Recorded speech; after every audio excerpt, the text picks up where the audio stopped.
If you watched my video on superpowers, you'll remember this. So, when I was doing research for this video, I found a lot of weird and quirky superheroes that I feel like I could make a video on. So, if you like this video and you want me to talk about more fictional stuff or movies or TV shows or those weird superheroes, then like the video and tell me in the comments to make this kind of stuff and I'll make something. I promise to make a video on the weird superheroes I found on the internet if a lot of you gave a shit. A lot of you didn't give a shit, but I'm still making this because fuck you. There's so little of you anyways, it's almost like I'm talking to myself. So might as well talk about what I want to.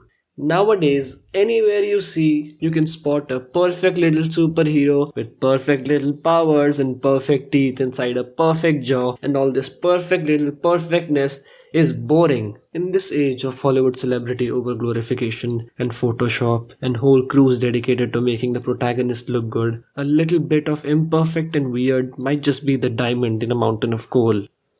So I went completely overboard and found out some of the weirdest superheroes that will make you question the sanity of comic book writers. Number one, ice cream. Yes. Ice cream has the superpower of turning into any flavor of yogurt. No ice cream, obviously, including banana split. That's an important detail. Ice cream. A superhero who is an ice cream.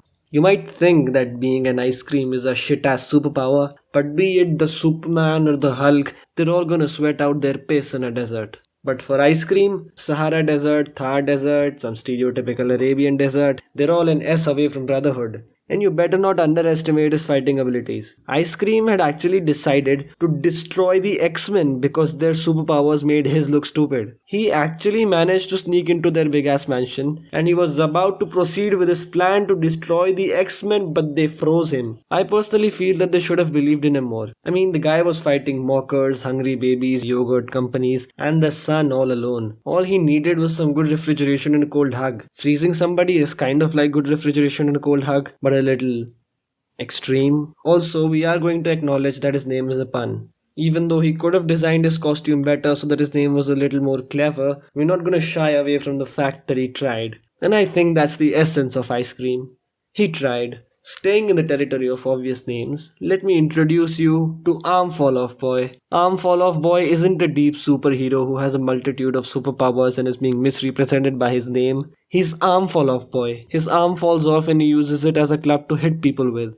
You might think, wow, what a useless superpower. What else can he do other than using his hand as a club to hit people with? Well, other than using his hand as a club to hit people with, he can use his hand as a frisbee substitute, slap someone really far away, prank people, work in a horror house, finger a really tall woman or a man. You know that trick where you hit someone on the head from the side far away from you so that they don't know who hit them and they get confused? He can do that in like Ultimate Edition. Speaking of ultimate things, let me tell you about my man Star Fox. This man has the most ultimate superpower. He has the superpower of being able to make anybody infatuated with him. Basically, what that means is he can get anybody he wants to have a crush on him.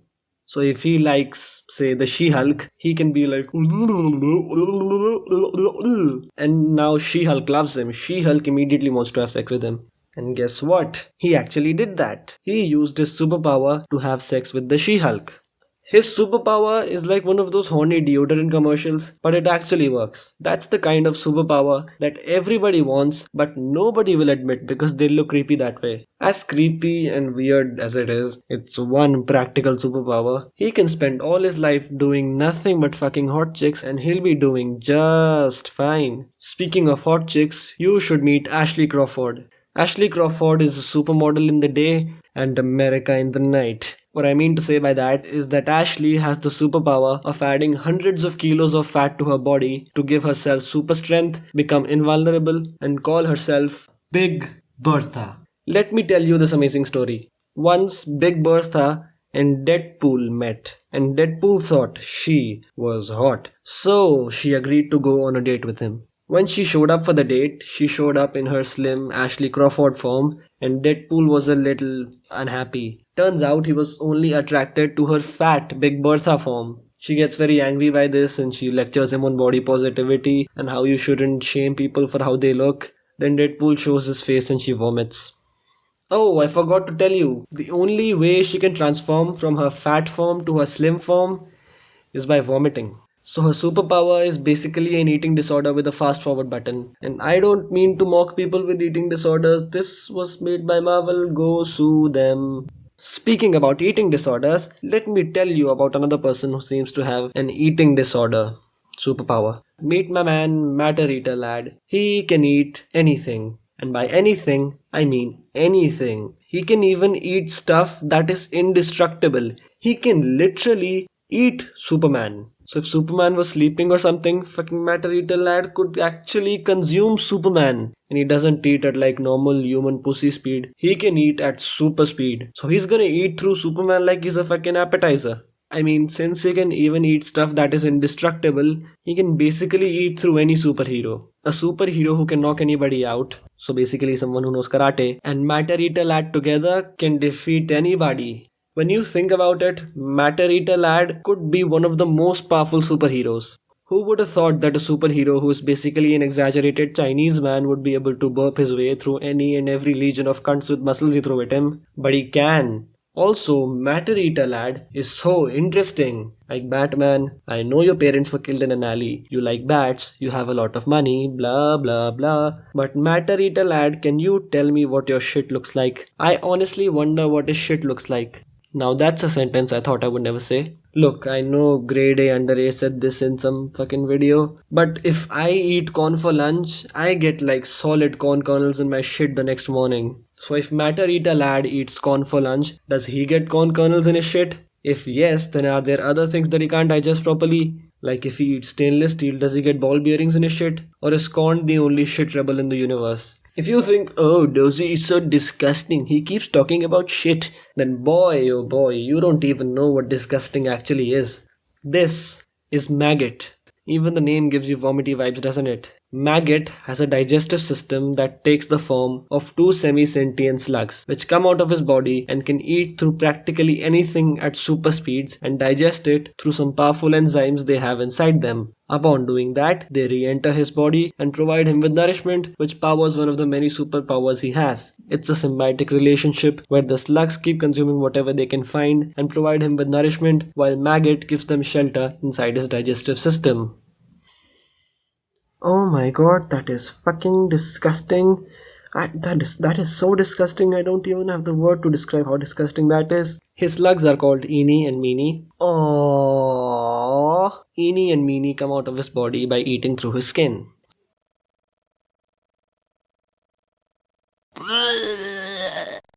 Oh, what the fuck, Zeitgeist? You burnt my background. Now I have a hole in my background. God damn it, man. When will you learn to control your vomit? Jesus Christ, dude. This is Zeitgeist. He has the superpower of super puking. His puke can burn through 10 inches of steel. So if he's drunk and he pukes in your toilet, he'll not only burn through your toilet but also your sewage system. I've told him to not be around when I'm talking about something disgusting, but he never listens to me. I think he might be addicted to puking. You know how you feel so much more empty and airy from the inside after you've just vomited? He must feel that at like the next level. But that's all just speculation. I don't know it for a fact. I totally do. He once wanted to puke on my face. I was like, what the fuck, man? I don't want to look like Deadpool. Let me ask you a question. What is the one thing that's common in all of the people I've talked about? They're all alive. So let me change that. This is dead man. He's dead. He can possess people. This is dead girl. She's dead. She talks to dead people and does dead things. Talking about dead things, tell me something that you use every day which is not a living thing. What? Did I hear the word street? Well, guess what? It's alive now. Meet Danny the Street. Danny the Street. Danny is a sentient street that can teleport. Danny the Street. He once became so powerful he became Danny the World. Danny the Street. Then he was later deconstructed into Danny the Brick. Danny the Street. I love his name. Danny the Street. Danny the Street. It's not the street or street man or just street. It's Danny the Street. The name Danny gives him so much more personality and comedic value. I fucking love it. But a similar superhero who has a similar premise but not a similar name is Black Hole. He's a sentient black hole who's called Black Hole. That is so uninteresting and boring. If they named him like Danny, something like Philippe the Black Hole. I'd be like, yeah, introduce me to Philippe the Black Hole. But it's black hole, black hole, black hole, black hole. See, this is the power of writers. A black hole is so much more interesting than a street. But who seems to be more interesting here? Danny the Street or Black Hole? Danny the fucking Street. Genius. I wanna kiss the writer's butt cheeks. Black hole can also possess people for some reason. Oh, fucking. But what do black holes consume other than stars and suns and asteroids and meteors and comets and galaxies? Planets! This is Mogo. He is a sentient planet who is a Green Lantern. Basically, he's the coolest planet to ever exist. Almost as cool as Earth. Because Danny the Street lives on Earth. Danny the Street! Once, one of Mogo's enemies who had never seen him was tracking him down to fight him, and he ended up living on Mogo's surface, unaware that his enemy was beneath his feet the whole time. Another time, an alien species had invaded him and started living on him and polluting his surface. So he showered them with bad weather until they left. Man, if Earth was like Mogo, we'd be dead in no time. Or wait, maybe it is. You might think, oh, I wish there was a team of these weird wacky superheroes, like Wacky Avengers.